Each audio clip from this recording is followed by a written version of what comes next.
Kaya mo yan. Pagod na pero laban lang. Kaya yan walang susuko.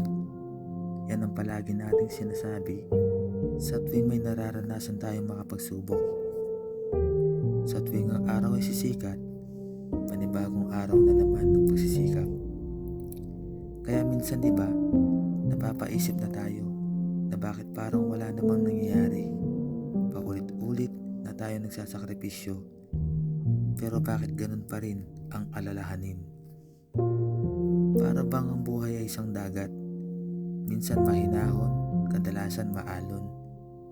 Kailangan mo lang sumabay para ikaw ay makaahon. Pag nadapa ka sa iyong paglalakbay, kailangan mo lang bumangon. Mga luhang sumasabay sa buhos ng ulan, nagikipagsapalaran at nagtatanong sa sarili kung ano ba ang kapalaran. Lahat ng para sa atin ay may tinakdang pagkakataon. Di mo mamamalayan na dadating din ang tamang panahon ng mga butong matagal mo nang itinanim. Magtiwala ka lang dahil balang araw lahat ng yan ay bubunga din. Tuloy mo lang. Tiwala mo sa sarili, wag mong alisin. Habang oras ay tumatakbo, di mo mapapansin. Mga problema ay parang bulang maglalaho din. Kahit maraming tao ang humusga sa'yo, maniwala ka lang sa sarili mo. Huwag kang mag-alala sa sinasabi ng iba, dahil iba ang nakikita mo sa nakikita nila. Tulungan natin ang mga sarili natin. Alam natin hindi magiging madali.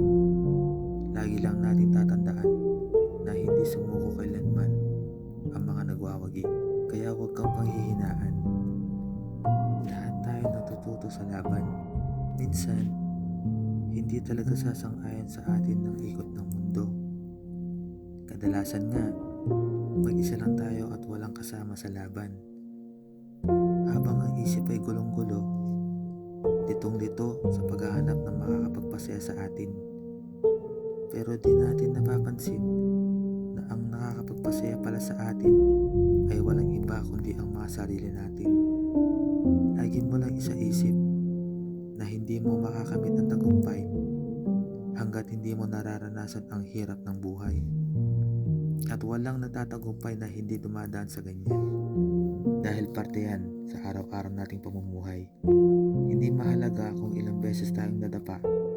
Ang mahalaga ay kung ilang beses kang bumangon para makamit ang tagumpay.